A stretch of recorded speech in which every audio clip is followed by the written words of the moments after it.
आइए जानते हैं आज के प्रमुख अंतर्राष्ट्रीय खबरों को। पहले एक नजर हेडलाइंस पर। एक्सियम मिशन 4 पूरा, घर लौटे शुभांशु शुक्ला के बारे में यूपी के नेताओं ने ये कहा।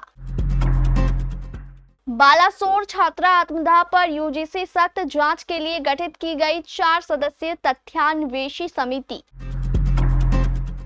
यूपी बिहार वाले रहे सावधान, अगले 24 घंटे में मौसम बिगड़ने का अलर्ट।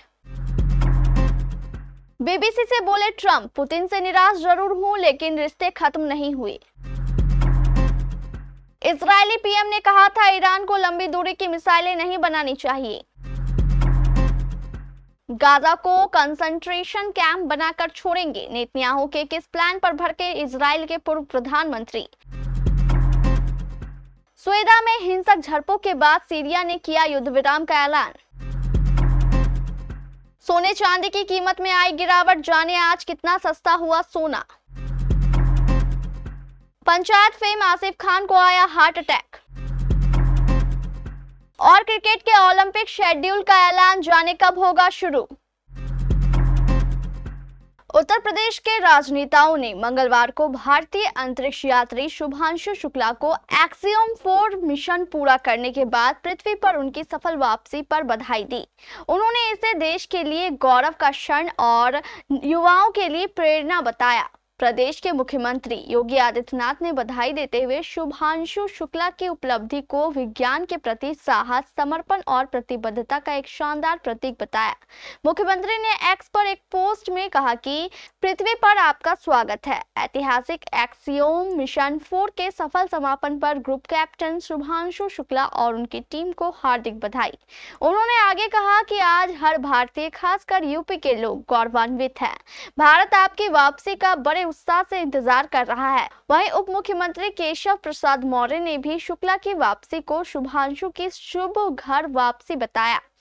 मौर्य ने एक्स पर लिखे एक पोस्ट में कहा कि अंतरिक्ष की ऊंचाइयों को छूकर ग्रुप कैप्टन शुभांशु शुक्ला ने प्रदेश और देश दोनों को गौरवान्वित किया है। उनकी यह उपलब्धि लाखों युवाओं को प्रेरित करेगी और उनके सपनों को पंख देगी।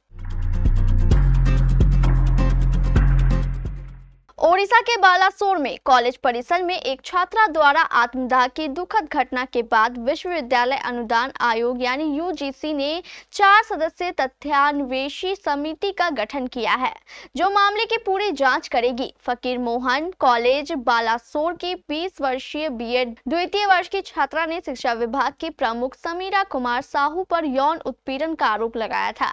प्रोफेसर के खिलाफ कथित निष्क्रियता से आहत छात्रा ने शनिवार को कॉलेज परिसर में खुद को आग लगा ली और 95% तक जल गई। लगभग 60 घंटे तक जीवन मौत से जूझने के बाद सोमवार रात एम्स भुवनेश्वर में उसकी मौत हो गई। यूजीसी सचिव सुदीप सिंह जैन ने कहा, घटना से जुड़ी परिस्थितियों की जांच के लिए 4 सदस्यीय पैनल का गठन किया गया है, जिसमें संस्थागत नीतियों, शिकायत निवारण तंत्र, अपनाए गए उत्पीड़न विरोधी उपायों और छात्र सहायता प्रणालियों जैसे कारकों की उपलब्धता और प्रभावशीलता शामिल है।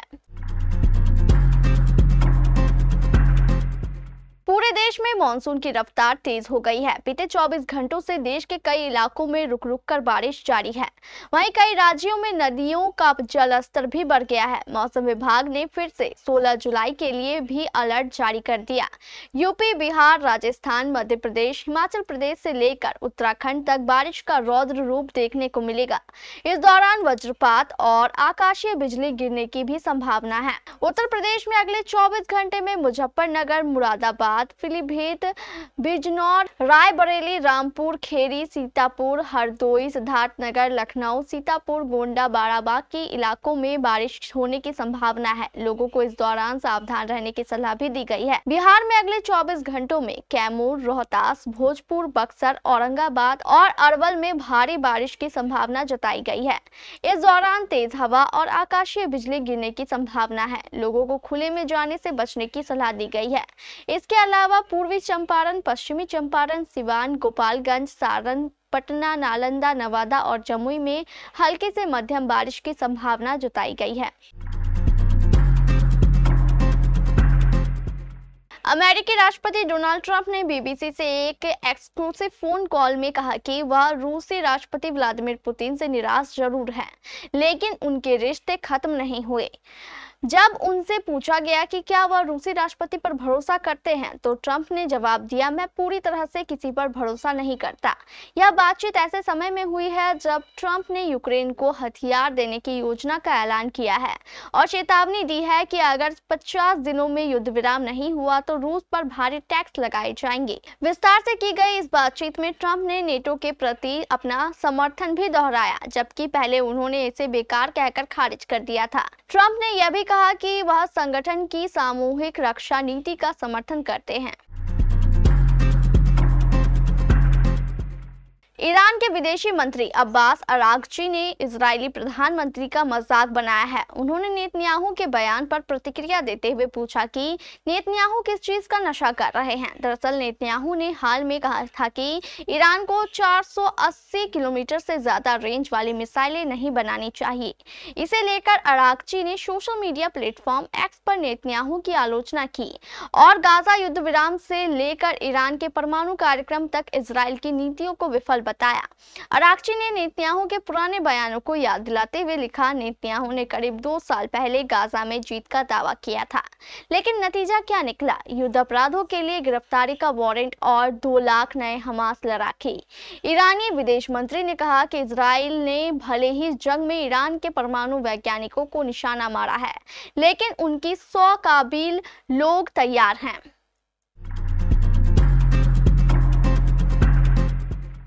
गाजा इस समय अस्तित्व के संकट से जूझ रहा है। भुखमरी और बीमारी से बेहाल गाजा के लोगों के सामने अब तक का सबसे बड़ा संकट खड़ा है। अमेरिकी राष्ट्रपति ने इजराइल के हमलों से बेहाल गाजा को ट्रम्प सिटी बनाने का सपना दिखा दिया। इस बीच इजराइल के पूर्व प्रधानमंत्री एहूद ओलमर्ट ने इसकी आलोचना की है। इजराइल के पूर्व प्रधानमंत्री ओलमर्ट का कहना है इजरायली सरकार की नीतियां और योजनाएं गाजा को कंसंट्रेशन कैंप में बदल देगी। उन्होंने ये बयान गाजा को मानवीय शहर करने के नेतन्याहू की सरकारी योजना के ऐलान में तब्दील के बाद दिया है।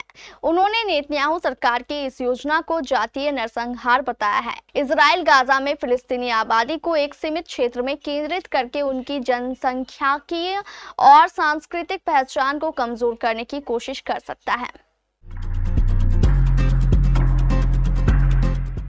सीरिया के रक्षा मंत्री मुरहाफ अबू कासरा ने मंगलवार को घोषणा की कि सवाईदा शहर में सरकार और स्थानीय गुटों के बीच समझौते के बाद सीरिया की सेना युद्ध विराम करेगी। यह फैसला सोमवार को हुए हिंसक झड़पों के बाद लिया गया, जिसमें दर्जनों लोगों की मौत हो गई थी। बता दें कि स्वेदा प्रांत, जहां ड्रूज समुदाय की बड़ी आबादी रहती है, वहां सुन्नी बदोइन जनजातियों और ड्रूज लड़ाकों के बीच आपसी अपहरण और हमलों के कारण झड़पें शुरू हुई। स्थिति को संभालने के लिए सरकार ने सेना भेजी, लेकिन सुरक्षा बलों और ड्रूज गुटों के बीच भी भिड़ंत हो गई। इसी दौरान इजराइल ने सीरियाई सेना के एक टैंक पर हमला किया। वहीं बात सीरिया पर इजरायली हमले के कारण की करे तो इजरायली रक्षा मंत्री ने कहा कि उन्होंने यह हमला ड्रूज समुदाय की रक्षा के लिए किया। इजराइल में ड्रूजों को एक वफादार अल्पसंख्यक माना जाता है और वे सेना में भी सेवा करते हैं। ऐसे में अब इजराइल की बढ़ती दखलंदाजी और सरकार पर ड्रूज समुदाय के विश्वास से स्थिति और भी संवेदनशील हो गई है। भारतीय सराफा बाजार में सोने और चांदी की कीमतों में गिरावट देखने को मिली है।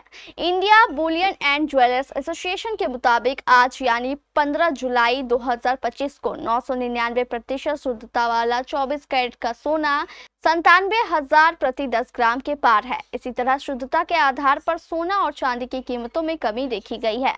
999 शुद्धता वाला 24 कैरेट का सोना आज 96,135 रुपए प्रति 10 ग्राम पर बिक रहा है। वहीं 995 शुद्धता वाला सोना 97,572 रुपए प्रति 10 ग्राम का है। 916 शुद्धता वाले 22 कैरेट सोने की कीमत आज 89,775 रुपए प्रति 10 ग्राम है। 750 शुद्धता वाले 18 कैरेट सोने की कीमत आज 73,473 रुपए प्रति 10 ग्राम है और 585 शुद्धता वाले 14 कैरेट सोने की कीमत आज 57,309 रुपए प्रति 10 ग्राम है। वहीं चांदी का भाव आज 1,12,000 रुपए प्रति किलो है, जो सोमवार को 1,13,867 रुपए प्रति किलो था।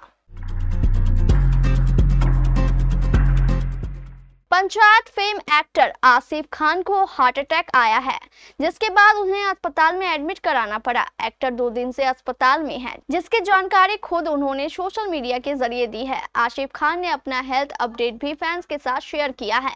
इसके साथ एक्टर ने बताया कि बीमारी से जूझने और हॉस्पिटल में रहने के दौरान उन्हें जिंदगी की अहमियत और एहसास हुआ। आसिफ खान ने इंस्टाग्राम पर 2 स्टोरी शेयर की है। पहले स्टोरी में उन्होंने लिखा है, पिछले 36 घंटों से ये देखने के बाद एहसास हुआ कि जिंदगी कितनी छोटी है। कभी भी किसी एक दिन को हल्के में मत लेना। हर चीज एक पल में बदल सकती है। जो कुछ भी आपके पास है और जैसे भी आप हैं, उसके लिए शुक्रगुजार रहिए। याद रखिए कौन आपके लिए सबसे ज्यादा मायने रखता है और उन्हें हमेशा सहेज कर रखिए। जिंदगी एक तोहफा है और हम खुशकिस्मत हैं। लॉस एंजल्स में 2028 में होने वाले ओलंपिक में क्रिकेट की 128 साल बाद बहुप्रतीक्षित वापसी लॉस एंजल्स से लगभग 50 किलोमीटर दूर पोमेना शहर के फेयर ग्राउंड स्टेडियम में 12 जुलाई को होगी, जिसमें पदक मैच 20 और 29 जुलाई 2028 को खेले जाएंगे। पुरुष और महिला वर्ग में कुल 6 टीमें और 180 खिलाड़ी ओलंपिक में क्रिकेट के सबसे छोटे प्रारूप T20 में भाग लेंगे। प्रतियोगिता के कार्यक्रम के अनुसार अधिकतर दिन 2 मैच खेले जाएंगे, जबकि 14 और 21 जुलाई को कोई मैच नहीं होगा। ओलंपिक में इससे पहले केवल एक बार 1900 में पेरिस ओलंपिक में क्रिकेट को शामिल किया गया था। उसमें तब केवल 2 टीम ब्रिटेन और फ्रांस ने भाग लिया था। ग्रेट ब्रिटेन ने प्रतियोगिता के एकमात्र मैच में जीत हासिल करके स्वर्ण पदक जीता था।